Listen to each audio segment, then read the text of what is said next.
Don't change that dial. It's time for your go-to source for all things entertainment and caffeinated. Now give it up and welcome to the stage, Eva and DJ!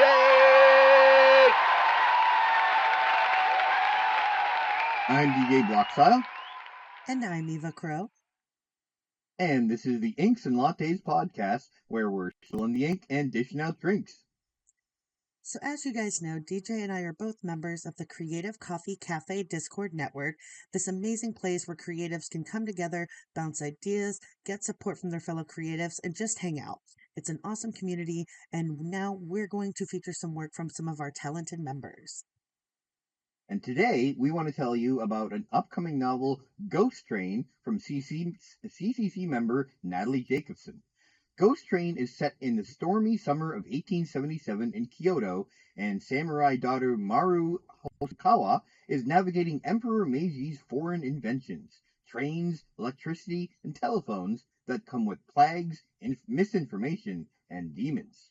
As medieval old Japan comes tumbling down to make way for modern New Japan, ghosts emerge from the cracks. Then, the ghosts start to visit Maru, asking for help to find their murderer, a suspected demon on the loose, before she becomes the next ghost. Pre-orders for Ghost Train are on sale now, with the book releasing Tuesday, October 15th. PR boxes are available for those wanting to promote the book release on social media, but sign-ups for those are only available until October 10th. Natalie Jacobsen is an accomplished author whose journey began in high school, where her passion for fiction writing first took root. Now an award-winning journalist, writer, and marketer, she dedicates her efforts to the public and nonprofit sectors, using her voice to inspire positive change outside of her professional endeavors. She is an avid traveler, music festival enthusiast, and passionate volunteer with a love for nature that reflects in her thriving collection of plants. She resides in Washington, D.C., with her husband and their ever-growing library of books and greenery. And again, the Amazon pre-order link for Ghost Train, as well as the one for the PR box applications, can be found in the description. And just remember, the deadline for the PR boxes is tomorrow, October 10th.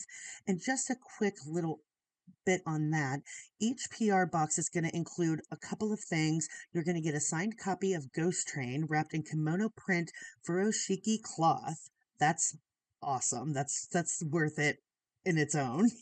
You're going to get a signed Meiji era art card. I'm sorry, not a signed card, a card, a Japanese glass teacup, and a tea bag, Japanese sweets. You're going to get a bookmark with the Ghost Train art and tassel, and a little good luck charm from a Kyoto shrine, a blessed Amamori. Ooh, that's a lot. It's a lot of good stuff in there. So yeah, be if sure I was more comfortable doing an unboxing video, I would actually sign up for one myself. Yeah, Maybe there's I'll have all to kinds start of good doing stuff. that. Yeah, great stuff in there. So be sure to fill out that application before October 10th if you're interested. Get that in. And just a quick reminder of some other great CCC related things. Aster at Aster's Mystic Bedhead has a shop on Ko-Fi. Check out Aster's Tiny Art and snag your own adorable, one-of-a-kind piece of Aster's tiny art. And then Luna Wolf Wyoming Designs has all kinds of beautiful tumblers, mugs, and stemless wine tumblers. They offer pre-made designs and also accept custom orders. Owner and creator Vicky has put out that special dripping creativity tumbler that is incredible, and 15% of the sales on those go back into the Creative Coffee Cafe. And just a reminder, Christmas is coming up. Vicky's tumblers are amazing, and they would make excellent Christmas gifts. They have hot, cold, all the things. They're definitely worth checking out for some good little Christmas gifts, FYI.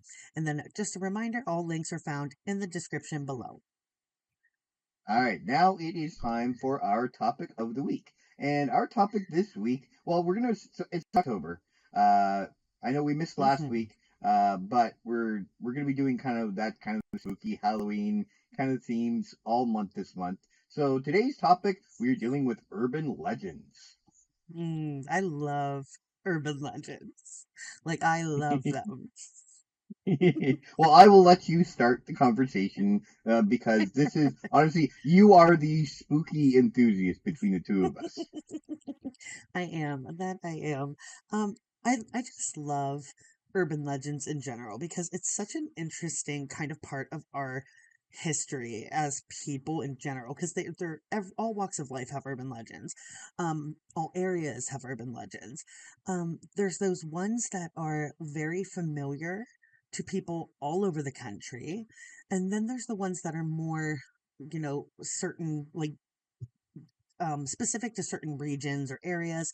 Um, so one of my favorite ones that I think everybody knows as an urban legend is the Bloody Mary. Bloody Mary is technically an urban legend. Yeah, yeah. Did you ever play Bloody Mary?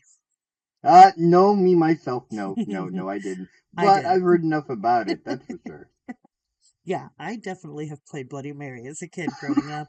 There was like a creepy old abandoned like garage type building behind my house on our neighbor's like old property, and we used to go in there because there was like a mirror in there somewhere, and we used to like play Bloody Mary, and it was always spooky and fun. But there's there's so many, and like a lot of them are just even minor things that you don't really think of as urban legends, but they technically are. Like the don't mix pop rocks and soda.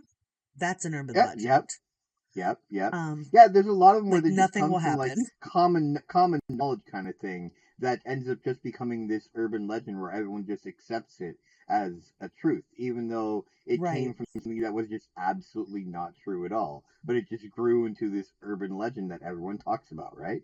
And that's what's crazy is like even with like the invention of the internet, there are still urban legends being born. You know what I mean? Like even with the ability to just like Google something at your fingertips at any given moment. Um, Yep. but that's the thing with urban legends is like I remember hearing them growing up, and it was always like the person who was telling you they heard it from their cousin's boyfriend's sister. She knew a girl in her school that it happened to. You know what I I mean? It was swear it's true kind of idea. yeah, like no, I totally heard it from this person's girlfriend, and they know because this girl, like it was a whole tree of like people that it supposedly, got passed down through. I always remember hearing the one about because I used to babysit a lot growing Oh, up. yeah. And do you know which one I'm going for? I think so. I think so. It's Yeah. the babysitter is at the people's house babysitting, and she keeps getting these like weird phone calls Phone of calls. some Yep. of Yep. like someone breathing. Yep. It varies from, and that's the thing with Yep. urban legends. A lot of the details tend to vary slightly, but the main thing is always the same.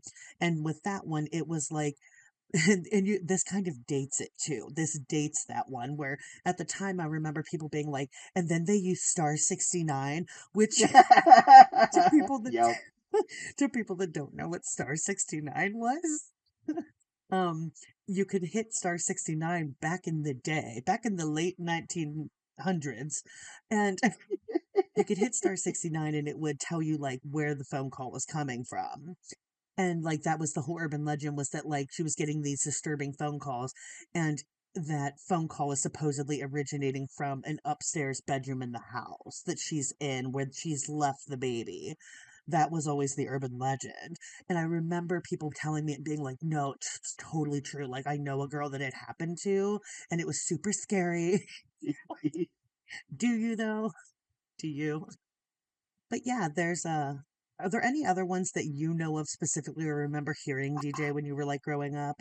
It's funny because I remember here, but I never. It's one of those things where I just don't end up remembering them when I get older because it's just kind of thing where I'm just like, I've just always been one where always been that skeptical kind of like, yeah, whatever, it's an Mm-hmm. urban legend, and like I know some people get fascinated with them. And I think to me the fascinating part with urban legends is how they become started, how they Yeah. become this thing and like the origins of many things like those Mm-hmm. urban legends and it's fascinating to me how they can become it's almost like this big game of telephone really that is just Yeah. how urban legends end up getting started where one person tells one thing that happened and there's almost always like a kernel of truth to what happens. Yes. And that's how that urban legend grows, because there's that kernel of truth where you're just like, okay, yeah, I can see that part of it being true, and then it just grows and grows because someone will add a detail, and then another detail to it,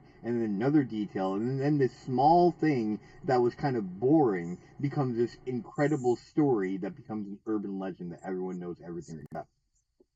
Right, right. And it is just wild how so many of them just like pick up steam. You know what I mean? I mean, it even it's not, it's technically not really an urban legend, but you may remember this, DJ, because growing up, do you remember like your parents ever getting like chain Oh letters in the God, mail? yeah, yeah, yeah, yeah. I mean, And yeah, that's a it thing is of the fine, past and now. yeah, well, they still do. If I mean, that's it's not that it's a thing of the past. It's just evolved. It's evolved into the thing now on Facebook where you get these Facebook Oh, things that's true. Oh my where God, you that get is like a modern day it's a chainmail modern day letter. jail where your parents I or someone never, you know will post a thing on Facebook saying if you do this, then Facebook can't like grab your information and stuff like that. That's the modern yeah. day chainmail, really, when you think Yeah, about and it. it's always like our parents, people like reposting it like, "No, I heard this was like a thing." So I guess it is kind of an urban legend in a way. It really, and that's the thing. Like, oftentimes I feel urban legends, in some cases, eventually, sometimes they die out because it's very much a social thing. It's very much Yeah. the urban legends need to grow. They need to have a group of people to believe it It's in order to be this thing. And I think like the best, most the urban legends that stick for me because I'm such a horror buff are always like the creepy ones. The one I remember the most, and I'm not kidding, to this day, and I know it's technically an urban legend. However, some urban legends are based with like a kernel of truth. A lot of them, it's the old like adage of like the stories have to come from somewhere. Yeah, Like right. to an extent, a lot of them do have some sort of like origin where it was some version of that, but exaggerated to become the urban legend. And the one I remember Yeah. the most, and it affects me to this day, I do this. Um, when I get into a car, specifically at night, I check the back seat because there's an urban legend that um, there was a guy who hid in the back seat of a woman's car and killed her as she was like driving home. That's the urban Hmm. legend, is that they Yeah. like hid in the back seat. And that's like one of those urban legends that I It's still like to a this very day yeah. It's a very instinctually generic like do one, it. but it still But is. Yeah, it still is because yeah, it probably happened once, and then because it it happened did. once, everyone else kind of just like, oh Yep. yeah, I remember that happening to so and so or something Yeah. like that, or they want to. According to the like very light research I did on that one in particular, in 1964 there was a case where an escaped murderer hid in a car, but in a surprise twist, that car belonged to a police detective who shot the guy. So, Oh, and that makes again, me think that's of very one. light research. Right, I that actually does remind me of one urban legend, the Halloween candy urban legend, where like the one kid got like Uh, a candy and died from it, See, the one I and remember then is Halloween razor blades in the candy. that's it. Yeah, yeah. No, that's exactly Yes, it. They put like a razor blade in an apple, I think, or something like that, or candy or yes, something, it, and then a kid ate and it and died. But it turned yes. out, and I believe I remember reading, it turned out that the only incident that they ever had that happened because the urban legend was that this was like a thing, like that lots of Yeah, that was regularly yes. happening. But from what I remember reading, it was actually one person that did it, and it was actually that person's like relative that did it. Oh, right, right. And that's, God, I remember that one so vividly because it was a thing when my parents would take us trick or treating. Like you get to that age, where your parents are comfortable letting you go with your Yep. friends. And I Yep. remember my parents being like, do not eat any candy until you get Until you home get and home. we We check have it. to inspect every piece. Yep. I do remember that too when I was a kid. Yep. Yeah, and it's just there's so many like good urban legends and they're just it's crazy like the way some of them get going. I was trying to think of some other ones that I remembered.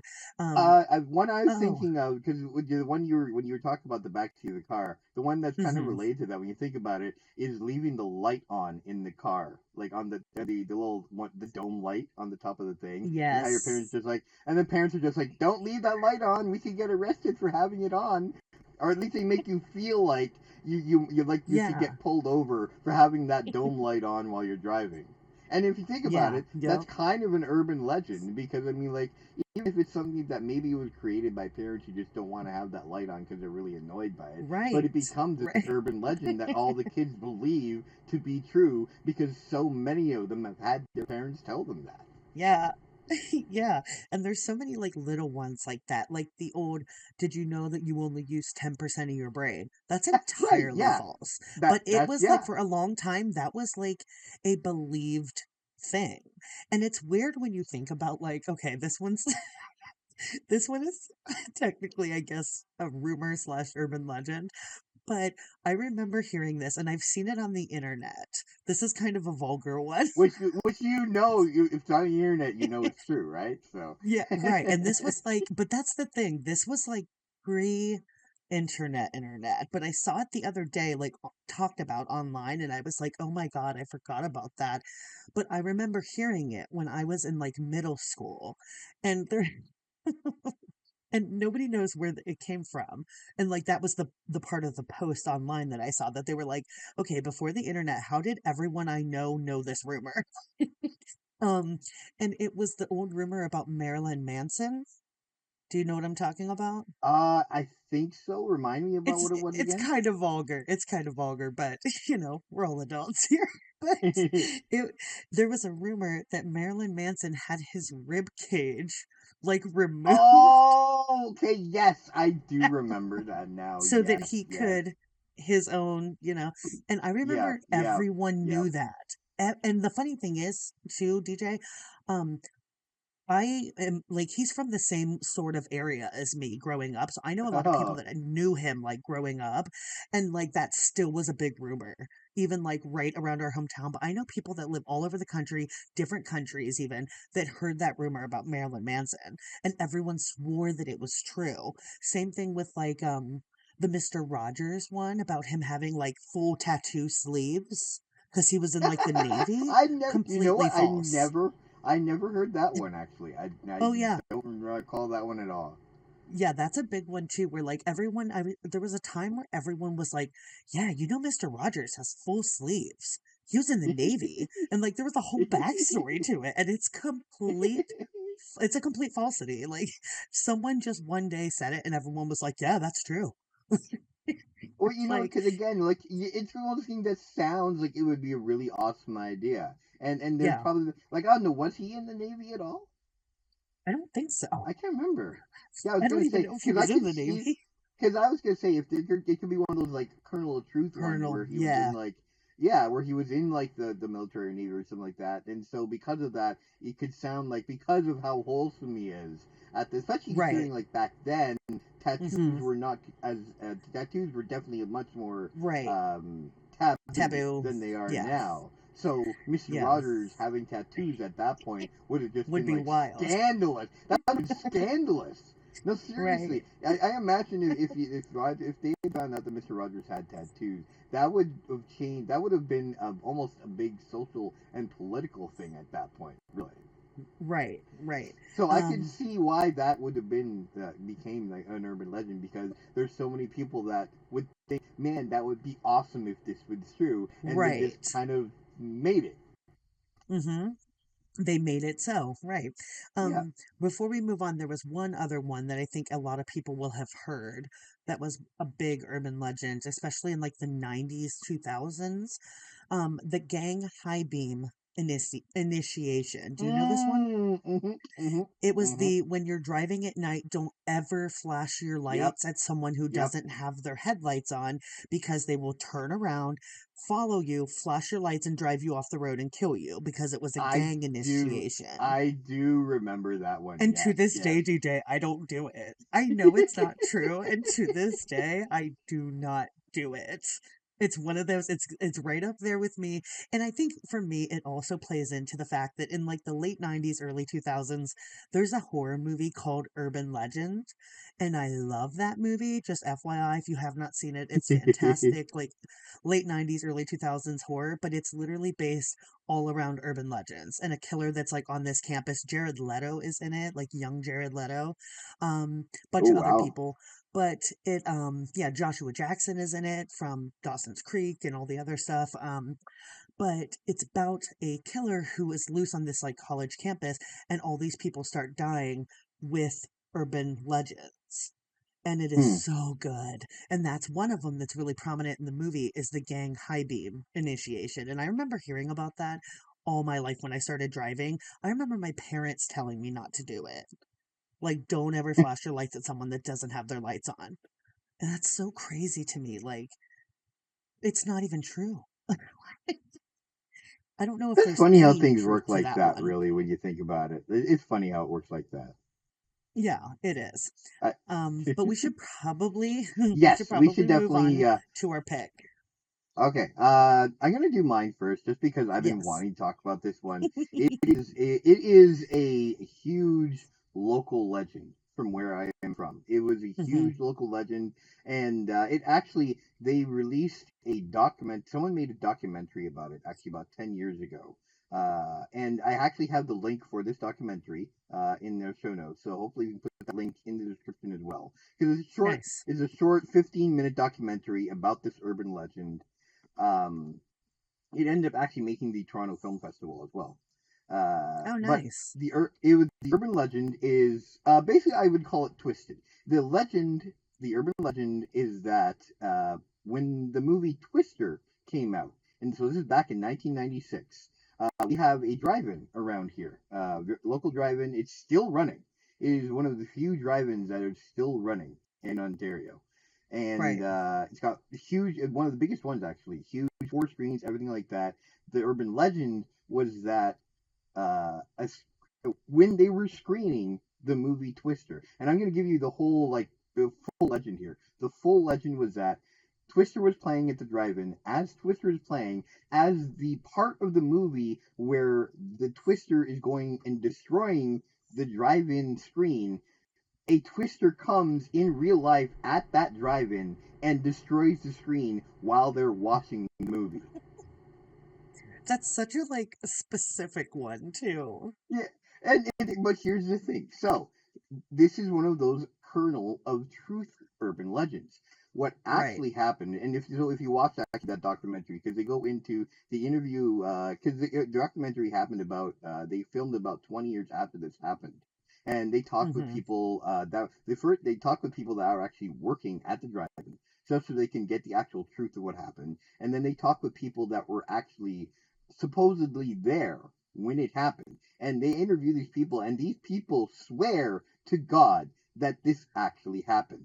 But what actually happened when talking with the staff that were working there, and I know that I can turn this Hmm. because my brother actually had worked at the drive-in. This is after that, but he actually worked at that drive-in for quite a while, so he knows the people Right. that were in that. And actually, he's actually in that documentary. Like, not actually, you don't see him, but he's actually participating in it.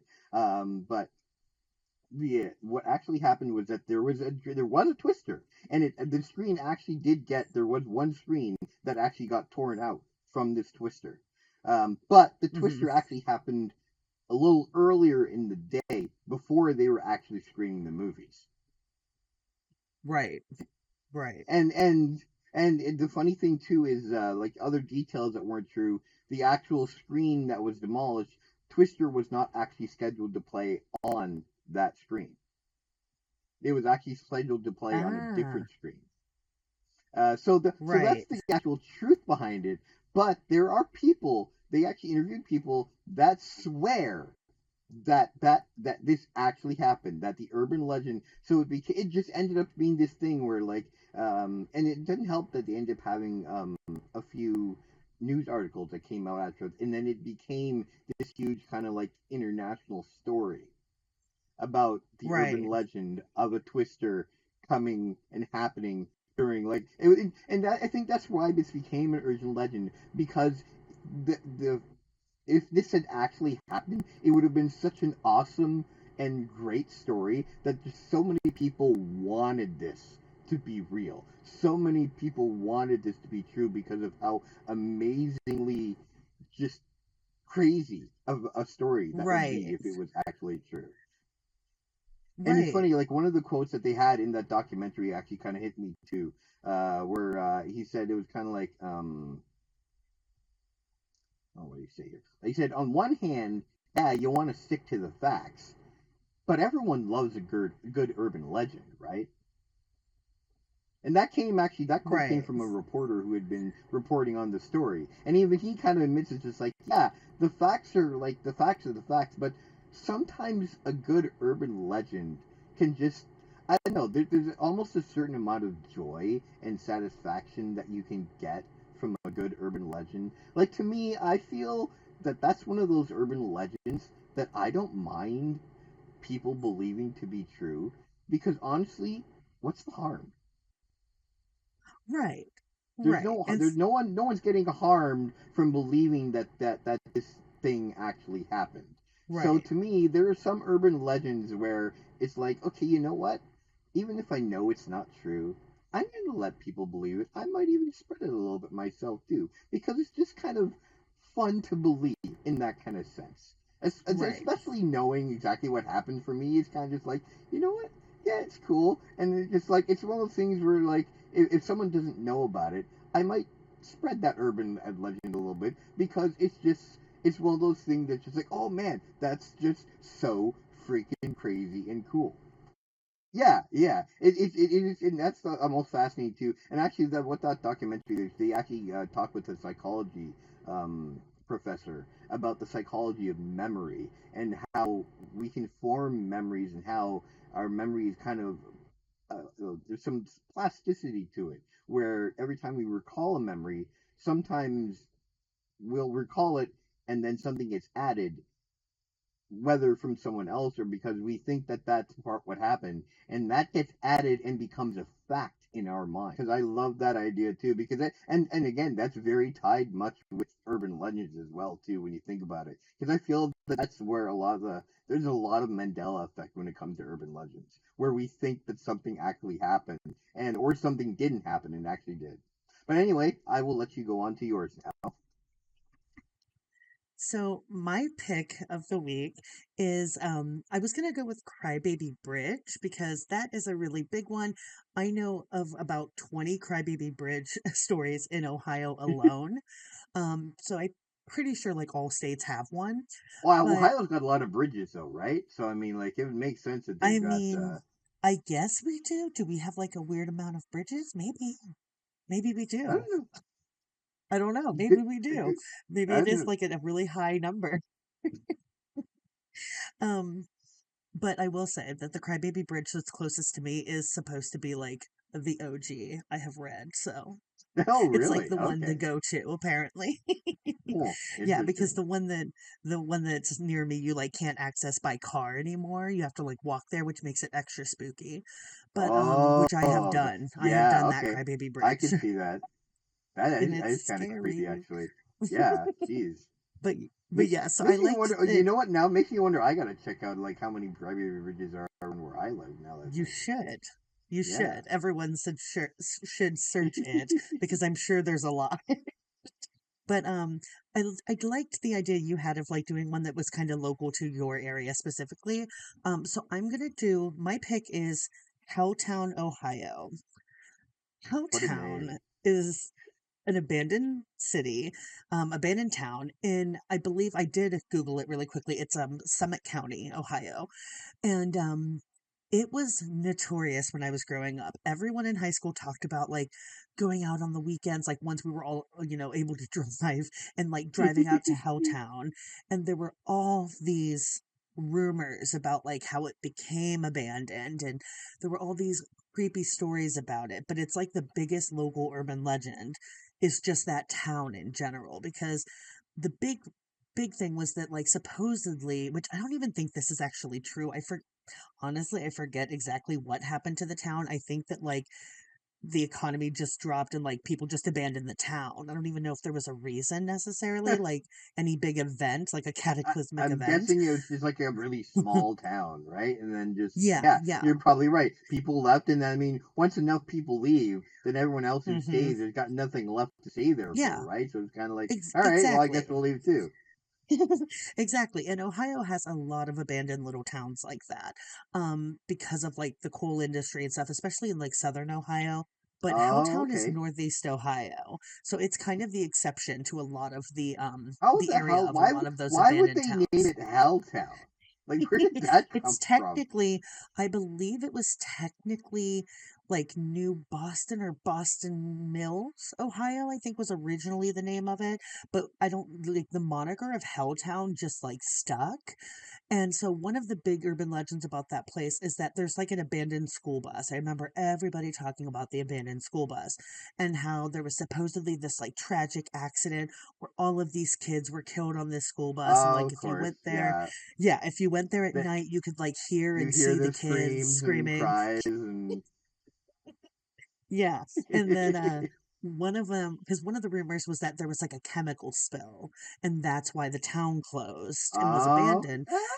And so like a lot of it, that could be one there of one those of them, kernel of truth kind of things there, right? it very well could be. I mean, the Cuyahoga River caught on fire in Ohio. That was a real thing. So See, see, there's that kernel that of was truth real. there, right? So it could that Yeah. So kernel of like, truth where people kind of like put it to Helltown because it sounds good for Helltown. right, right. And like the big thing with that was that people used to say that there was like a gigantic, like radioactive snake that like roamed the woods of Helltown, like the guardian of Helltown or something. See, now we're So getting that was into one of them. we're getting to RPG territory over here. Right? That was like one of the big claims, supposedly, was to like Radioactive avoid the snake. woods around Helltown. Uh, the cemetery is supposedly haunted, which, that's par for the course, really. But so that one's not too strange. But then the other big one about Helltown specifically is the Satanic Church. And it was just an old church, but that was the big claim was that like satanic cults, and which that one originated in the 80s. So clearly at the height of the satanic panic Okay, in the yeah, US in the 80s. So that we know where that one pretty much came that would from. make a lot of sense. That probably drummed up interest in Helltown too, right? For Like sure. Like if there I weren't could satanic see cults, there the are now. interest in if they had like a if they had been smart, what they would have done is they would have almost made it a new tourist town and then just had a whole Right. bunch of like abandoned attractions that people could go see because Right. you could Like a totally spooky make a lot of town. money. Yeah, yeah, exactly. Like they could have For made that a sure. whole huge kind of thing. Although the problem at that point is you'd have to get people that actually don't believe that that's actually true. Right. And that's the thing, like Helltown has been it's been investigated, like people there's documentaries about it and stuff cuz Oh, I'm like I said sure. there's a lot of abandoned towns in Ohio, but Helltown stands apart I'm because it's wondering if they Helltown. filmed any actual like movies there, not documentaries, but that seems like it would be a great place to film a horror movie. There is a rumor, Yeah. and again, urban legends, rumors, Yep. that parts of Silent Hill were based around Helltown. Oh, okay, That's okay. like the rumor is that like the atmosphere of Helltown was supposed to be like, or like what partially inspired parts of Silent Hill, which that game's Again, and that show movie's terrifying. I could see kernel of truth in that, right? Get that kernel of Right, truth makes that urban legend right. grow into something you believe to be true. For sure. So yeah, that's my pick. And so if you happen to be in Summit County, Ohio, near Cowtown, and you're into that, feel free to take a look. I believe a lot of the stuff has been torn down now, probably to cut down on the riffraff. Um, because like the whole thing about like the satanic church, like if there weren't satanic cults worshiping there, there probably was after all of that talks Yes, side. that's They're yeah. probably I like, can why aren't see. we in Helltown? Right? Like, well, wait a Feels like second. that's where we This should actually sounds be. like a really good idea. Why aren't we doing that? Yeah. Although think about it, Right. with the So, fact that it's even more abandoned and more lost now, probably yeah, increases the appeal of going there. Because now right. it's not just this place; it's almost as you have to go and find it. It's this secret hidden Right. kind of just like it adds to the mystery. Right. And I think all that's left is like the cemetery because they're going to leave that probably because I think nowadays we know better than I would like to think we know better than to, you know, uh, You would get rid think. of cemeteries and burial grounds, but you know. It's not So like yeah, if all you of guys America isn't on a random a bunch of random native burial grounds, right? Ohio's also bad. It's also known for a lot of that. A lot of Native American burial grounds in Ohio. There's the Great Serpent Mound here as well. Well, Um, they don't even but get started on Canada when it comes to that kind of thing too. Oh. oh yeah, oh yeah. So yeah, that's my pick. If you guys want to check it out, feel free to do so at your own risk. But that's gonna wrap up this week's episode of Inks and Lattes. Thank you guys for hanging out with us. Sorry we missed you last week, but we are here every Wednesday as part of the Dripping Creativity podcast, hosted by the amazing Chris Corvin. So if you have not subscribed already, please be sure to do so. And if you want any more information about the Creative Coffee Cafe and how you can get involved, you can visit our website, creativecoffeecafe.com, for more info. And there's a sign up form for the Discord that you can find there too. And if you have any news or projects or anything you'd like to share for us that we can put on the podcast, send it over to submit@creativecoffeecafe.com. Or you can message Eva or you can message me on Instagram. Hmm. And if we can get it on there, we'll get it on the next episode or the next episode that we can get it on.